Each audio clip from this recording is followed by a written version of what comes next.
Uh, there were, I noticed, perhaps you did, a string of Kyroots tonight, interspersed, having to do with the universal and the local, along lines similar to which we were talking last time.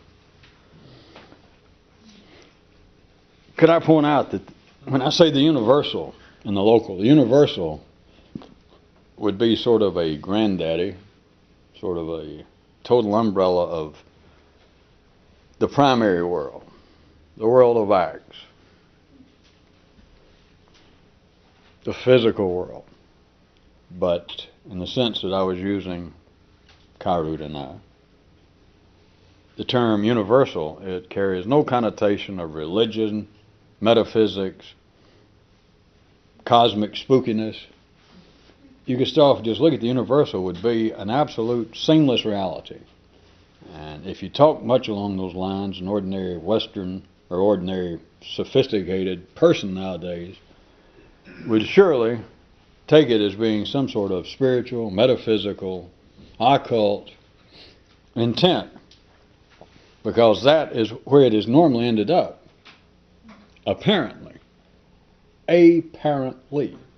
because science is involved with the same thing, philosophy is involved with the same thing, all forms of cultural fragmentation from last time are involved with the same thing. That is, if you start and just take the universal, just the term the universal, just consider it with nothing strange whatsoever, and you can do it, you're just not accustomed to it. Just think for a second. The universal is every damn thing in existence. Now, if it helps at all, it is the known and maybe then plus the suspected universe. It's everything that anybody's ever seen, that any mathematical model seems to conjure up, but primarily, let's say, the world as, and I say seen in a loose sense, that science, through the electromagnetic spectrum, through X-rays, gamma waves, sound waves, it's everything. That's the universal.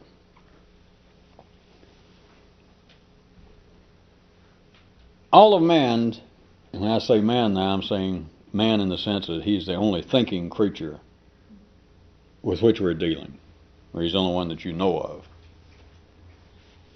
What the mind is attempting to do continually is to perceive, as it should be, as it only be natural, the universal. And it cannot, and it admits it, and it deals with it in such a way that people do not notice it. And the outcome of fragmenting the universal so as to make it visible turns into things that men have never been able to define in any operationally satisfactory manner.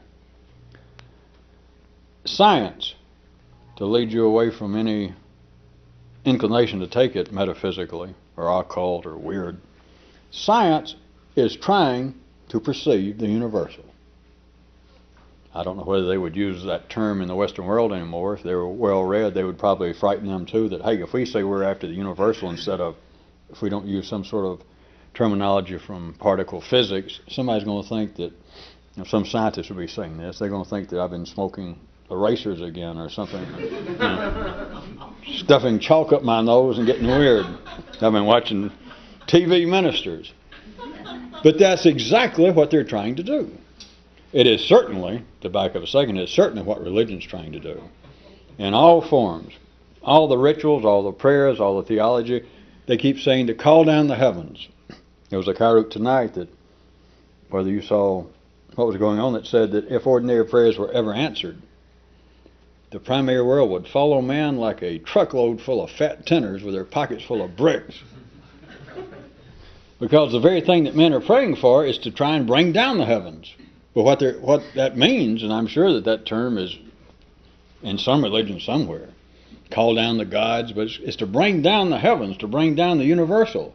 What they're trying to do is to look around and be able to see every goddamn thing at once. That's what the universal, that's what you would see, if you could see it. But it's not hidden. Man is not blind to the universal through some error he's made in the past. It is not through some faux pas that he's committed and the gods have now banned him from seeing it. It is that the mind cannot see anything that is seamless. We can't even talk about it. There's one reason that hand gestures are so important in today's modern world. Because you can't even talk about it. Does that stop you from trying? Not so far. You cannot talk about it. And the more you talk about it, the less it means. Because if you can get very specific by it, if suddenly I could jump up and play my own philosophical advocate and say, well, wait a minute. You can describe the universal and describe it in some way. Well, if we was ordinary, the obvious way would be say, all right, the universal, I'll tell you what the universal is. I'll tell you what you're trying to get at. I'll tell you. All you're doing is talking about God. And, of course, many religious people would go, here, here. Bravo. Tell that man off. Get him off the channel. Get on Oral Roberts III or somebody. You know. But see, the more specific you make it, if you've got that certain kind of non-local, non-specific itch, the more specific you make it, the less satisfying it is. Because let's assume that you'd be past the point of being hostile toward any of man's secondary cultures and institutions like religion. You could hear that somebody respond, just as I was doing to myself, to the universal and say, all you're doing is talking about God. And you could hear that kind of byplay and go, well, I know what they mean, but I don't get it. All they've done is you might as well said, they could say to me that one guy might as well said, all right, men cannot perceive the blank. And somebody else came on and said, yes, he can. You guys don't know what you're doing because blank is God. All you've done is replace a blank with the word God. You could replace it with alligator, suede shoes. That would be, if you were not hostile to it, you just realize putting a name on it has not made it any clearer. And when you get a little bit gooder, don't write me, when you get a little bit gooder, not only when you replace the blank, when you replace the I don't know with a word like God, it's not that it's no better, it's worse. Not God, it could be, again, alligators. Anything you replace it with, because you realize, well, wait a minute, if I stop here and accept that, I'm done for. I'm on the bus forever. I'll be kicking and screaming and throwing up, and people next to me throwing up on me, and then I'll throw up on them, and then we'll all complain.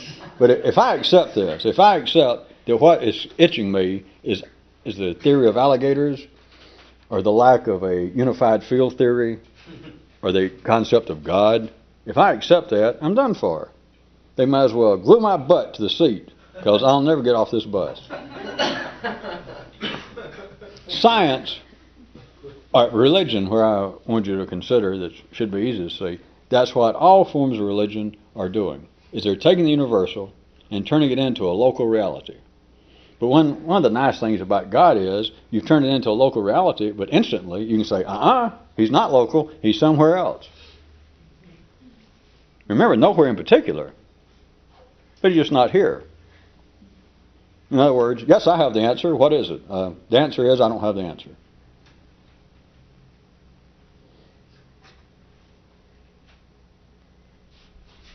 I thought somebody was here in the parking lot.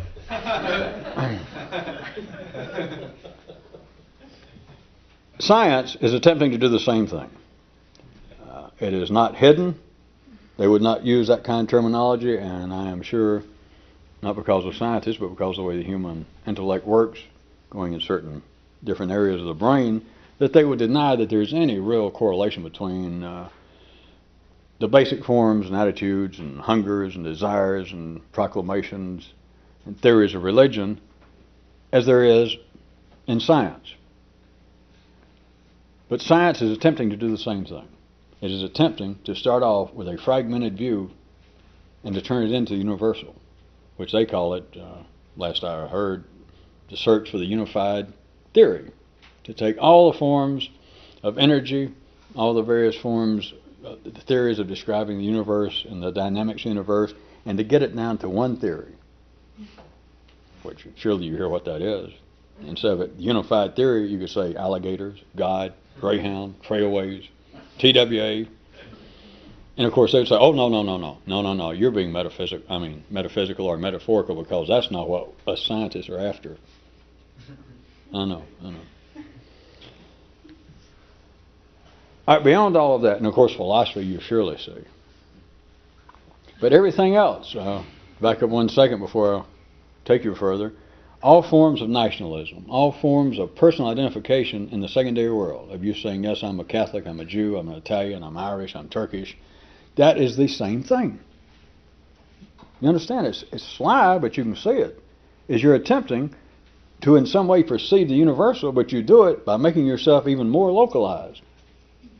Because you stabilize yourself that, yes, I am this, I am an Italian. And after that, although they wouldn't describe it that way, what they're saying is the universe, if it's not Italian, by God should be, that the only way they can look, the only way they can study, whether they be religious or scientists, all they can do is look through, do I have to say it for you? Latin-tinged telescopes. That's all they can see.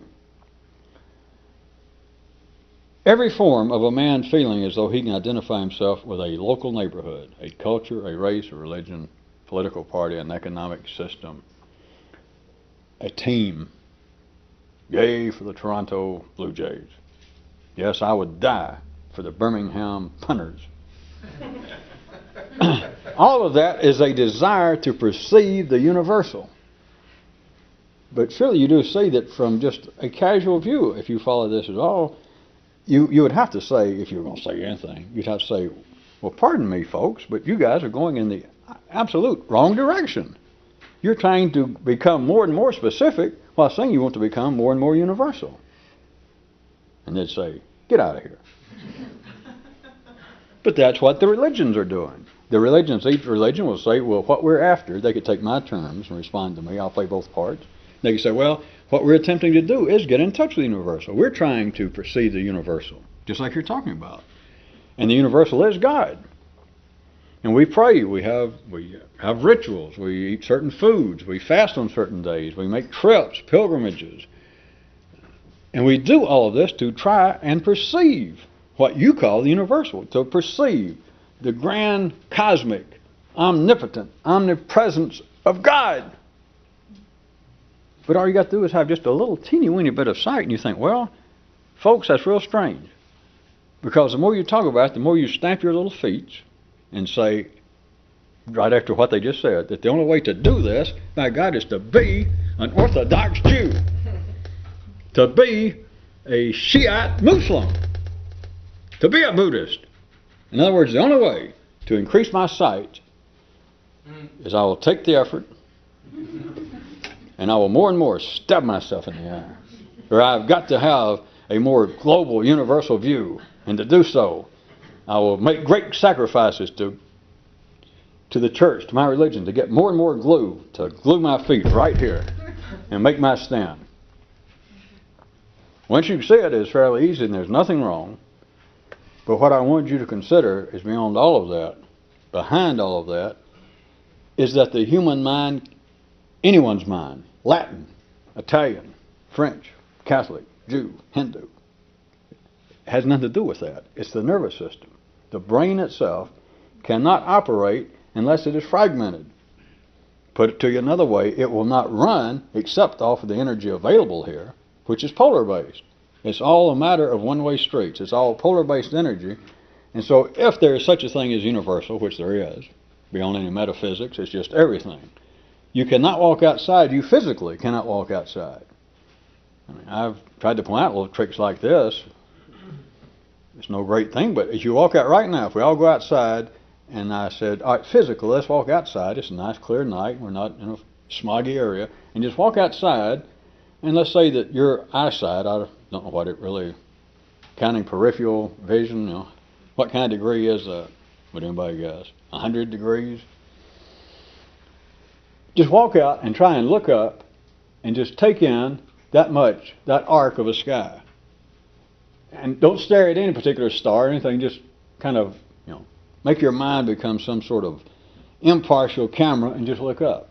And you physically can't do it. You can play with it. Or you can do it in here. Is try and look right at me and not look at me. Don't stare. Just let your eyes, if you're staying right toward your TV set, or if you're looking right at me, or I can look at you, but don't look right at my nose or my forehead or just me. It just makes me no more important than the background. And you can do it just momentarily. And the only thing to learn is You can make a religion out of it by saying, all right, that's the secret. Because nobody can do it. And then everybody can go home, feel guilty, and work the rest of their life.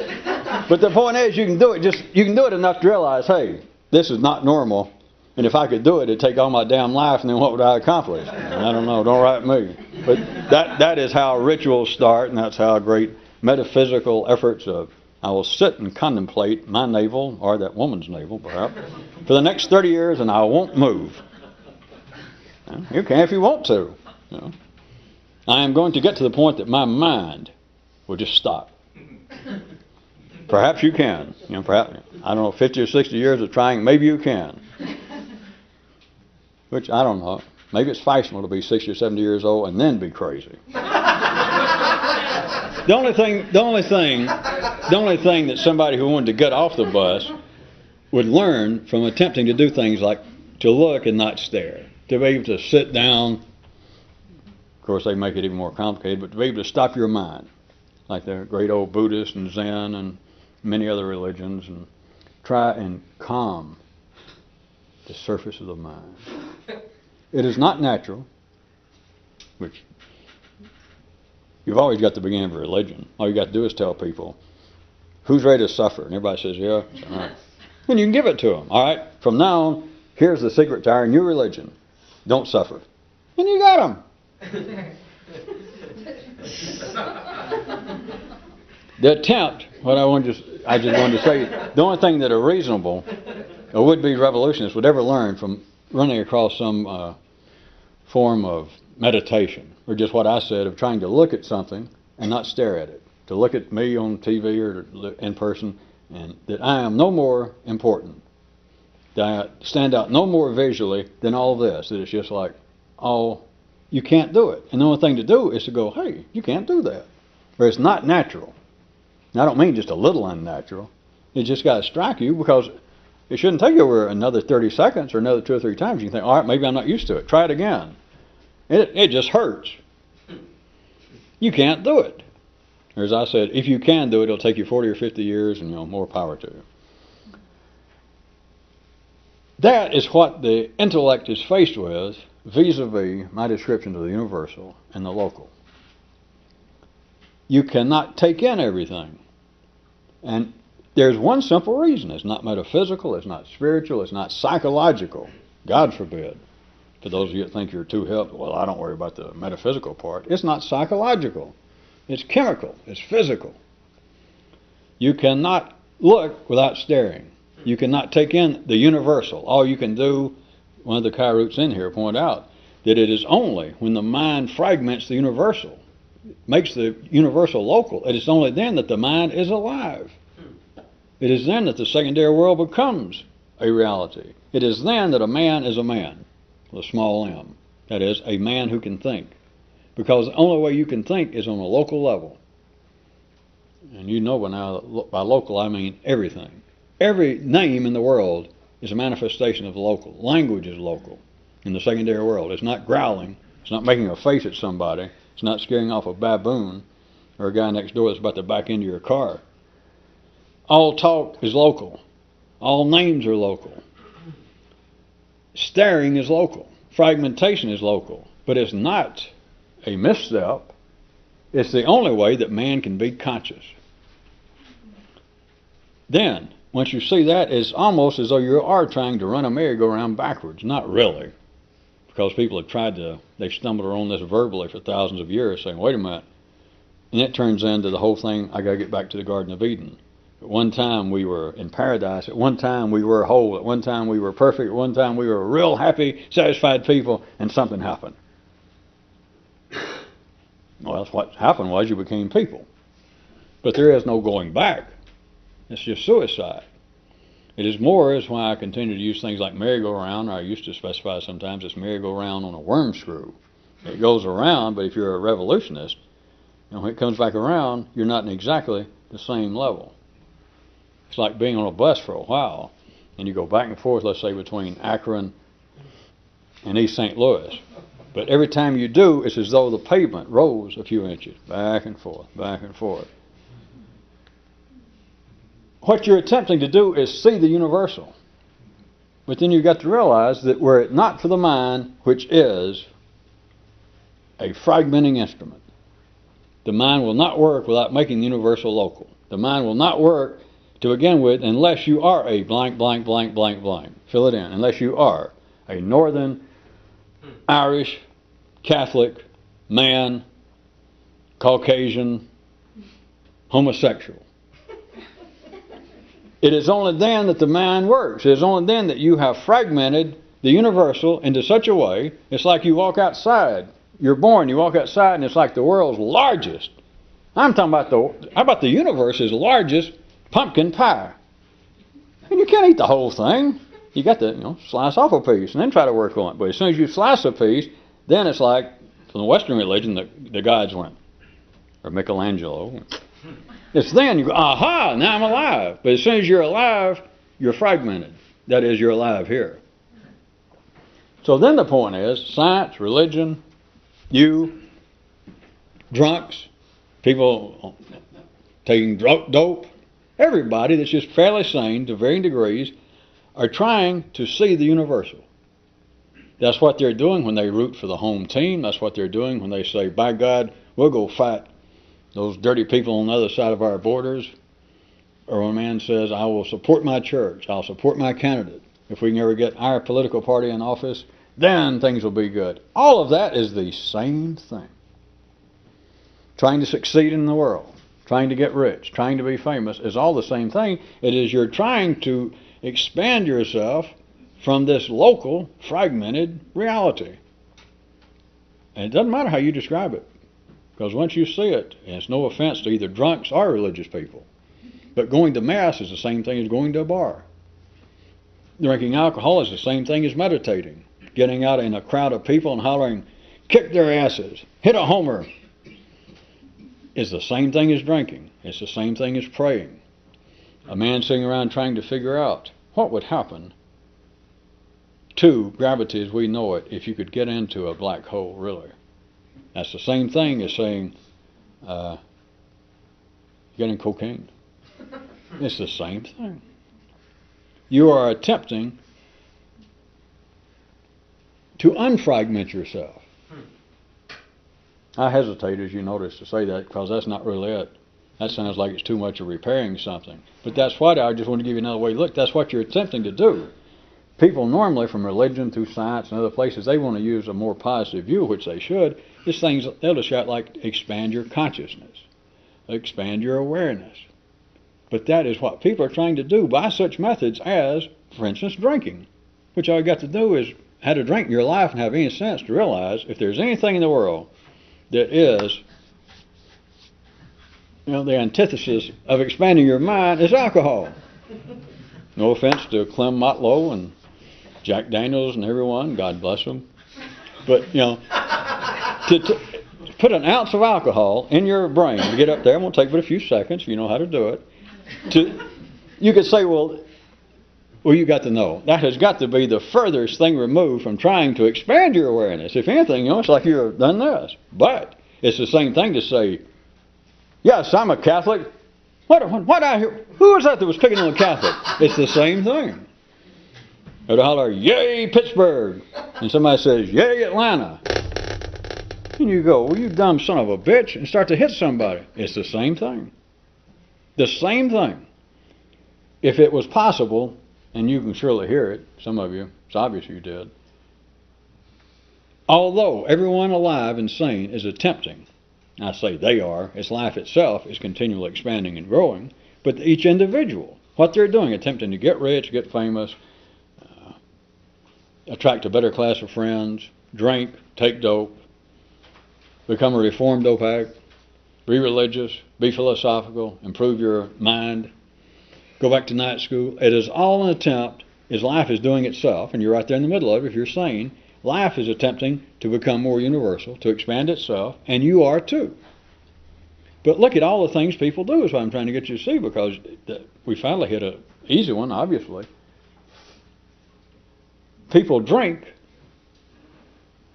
just ordinarily, they drink to expand themselves. And you can say, well, they're nuts. Even I know that. You put one drink in you, it hits your brain, and you've got to be an absolute I mean, you got to be so dense and gullible that life really approves of you. Local reality, I should say. And yet that's what they're trying to do. And that's what you're doing when you stand up without alcohol and say, yes, I'm a Democrat. What of it? Yeah, I'm a Hindu. So what? You don't like it? Yay! New York. It is the same thing. It may not get you put in jail. They won't, perhaps in most places, arrest you for driving under the influence of nationalism. But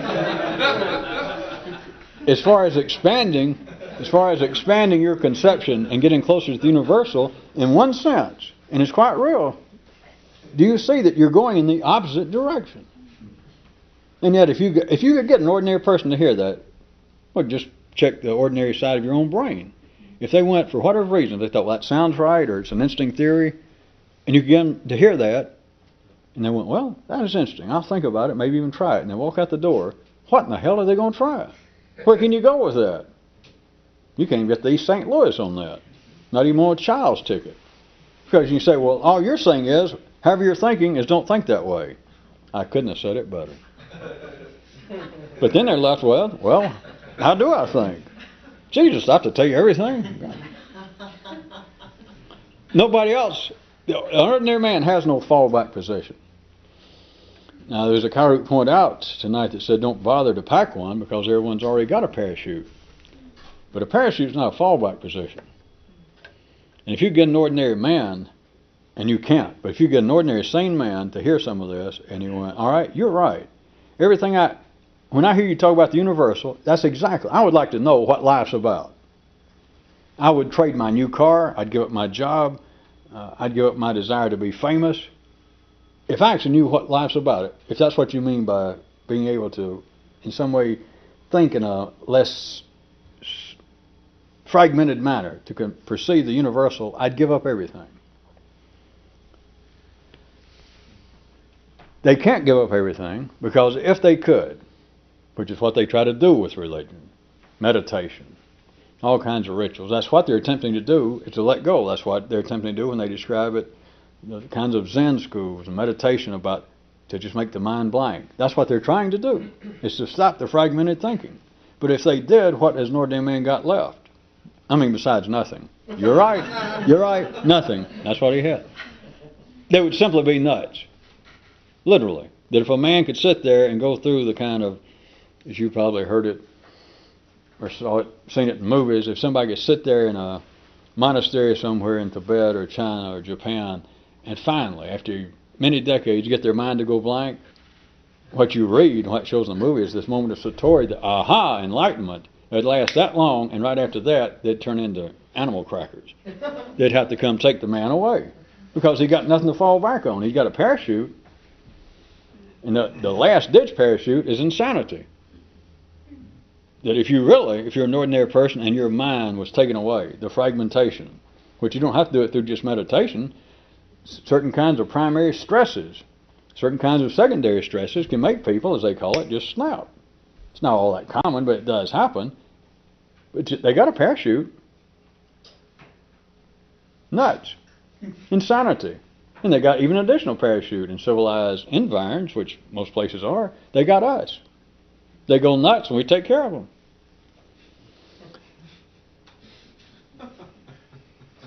All in all, what I was trying to get you to consider is that everybody, to make any of you people spending your time now and then watching this on cable, although it wasn't the point when we started this, it wasn't put on TV shows,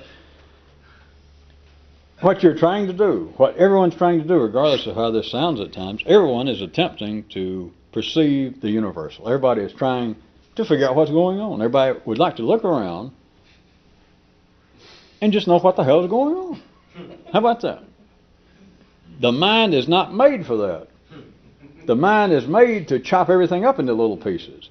But then everybody comes back around, nothing wrong, because it's all they can do. And they're attempting to put it all together and turn it into the universal. People who believe, well, perhaps just being stuck in my one religion, maybe that won't do it. I know what I'll do. I'll study comparative religions. Maybe I'll write a book, The Basic Unity of All Religions. You remember that one? Man finally got carried away, though. But a man can say, what I'll do is study, I'll major in comparative religion, and I will not be just a Catholic. I'll be a Catholic, and I'll be semi-Jewish, and I'll be partially, for semi-Jewish, I think I'll be Jewish from the waist up, but I'll be partially Muslim. In my spare time, I'll be Hindu. In other words, they're attempting that. It's like almost an admission that yes, I'm all fragmented, but if I put it all together, then I would have something. You can't go backwards. That's the best shot they can think. It's theoretical to think is to get back to Eden. The Elysian fields at one time were our home. And what's happened? Now we sit here in Valhalla. Take me back to the fields. Take me back to Miami Beach. Get us out of here. And you can't go back. So what you do is sit here and you, in a sense, if you're ordinary here, the behavior doesn't matter. Behavior only matters to ordinary people. That's all they can work on. But here what you're attempting to do is continually reinforce your own fragmentation, to identify yourself as being something specific, continually self-reference, continually telling what kind of guy you are, continually identifying yourself nationalistic, chauvinistically, parochially, religiously, as you're supposed to, and through drugs. But what you're doing once you see it is you're going as much as possible in the absolute opposite direction. Just every time you ever have this feeling, just think, anybody's ever had a drink or taken any dope, just take a good stiff drink, wait about 5 minutes, and if you've got any ability to think at all, I don't mean after that, but ordinarily, and that booze hits your brain, and then you think, all right, am I in the least any more conscious, any more awake, intelligent? And if you even hesitate for a split second to answer that, hey, welcome to ordinary life. You might as well say welcome to life because you're going to be there a long time. Oh, we're out. Good night. Bye.